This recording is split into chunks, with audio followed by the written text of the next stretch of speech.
महाराष्ट्रामध्ये या परीक्षेच्या संदर्भात आता महाराष्ट्राची बदनामी संपूर्ण देशामध्ये होत आहे।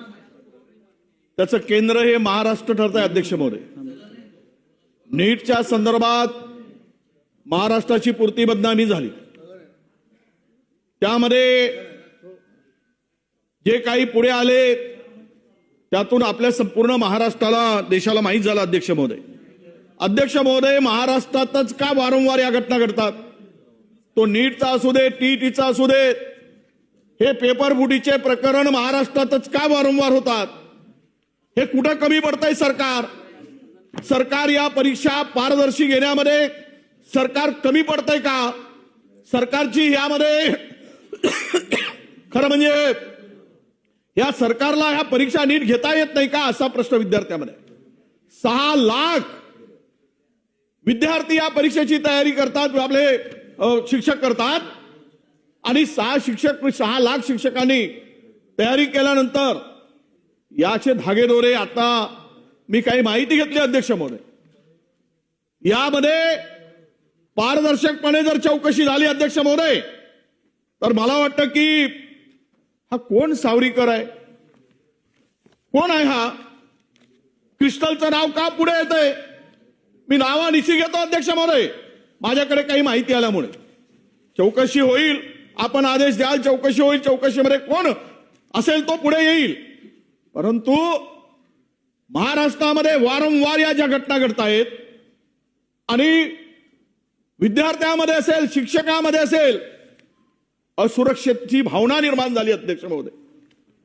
6 लाख शिक्षक आता, आणि नीटचे आपण पाहिलंय,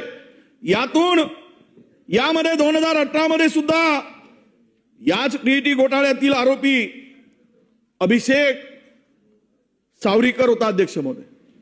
त्याला नंतर तो सत्ताधारी पक्षामध्ये सन्मानाने प्रवेश घेतला, यांनीच दिला, यांनीच घेतला। म्हणजे इकडे आरोप, इकडे घोटाळे करायचे, आयुष्य उद्ध्वस्त करायचं तरुणांचं, शिक्षकांचं आणि विद्यार्थ्यांचं, आणि परत सन्मानाने दुसऱ्यामध्ये याला प्रवेश द्यायचा। थोडी तरी चौकशी करून दिली गेली पाहिजे। माझा विषय तो नाही अध्यक्ष राजकारणात, पण आपल्याला विनंती आहे की यामध्ये सरकारच्या भूमिकेवर आता प्रश्नचिन्ह निर्माण झालाय। हे सर्व घोटाळे काही सरकारच्या पुरस्कृत होत आहेत का, अशी चर्चा आहे। म्हणून सरकारने आपली भूमिका ठामपणे इथे मांडली पाहिजे। हे कुणाची चूक आहे, याचे धागेदोरे कुठपर्यंत गेले आहेत? हे पेपर या राज्यामध्ये तयार केले का? कदाचित हे पेपर बाहेर राज्यामध्ये गेले असतात। जी चौकशीचे सूत्रधार आता मिळाले, काही पहिल्यांदा जे 3 आरोपी पकडले गेलेत, ते आरोपी सगळे बाहेर राज्याशी कनेक्ट आहे, आणि बाहेर राज्यातून म्हणजे त्यांचं कनेक्शन बाहेर राज्यातील। कदाचित राज्यामध्ये आपण पेपर तयार करू शकत नाही, हे पेपर छापले तयार होऊ शकत नाही, बाहेर राज्याची मदत घ्यावी लागते का याच्यासाठी?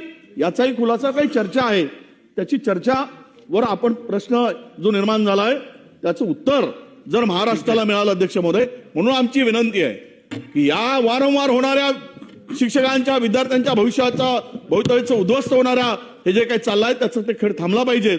आणि त्यामुळं प्रश्नोत्तरे आहेत, पण त्यापेक्षा या राज्यातील 6 लाख शिक्षकांचा प्रश्न आहे, हजारो विद्यार्थ्यांचा प्रश्न आहे वारंवार पेपरफुटीमुळे।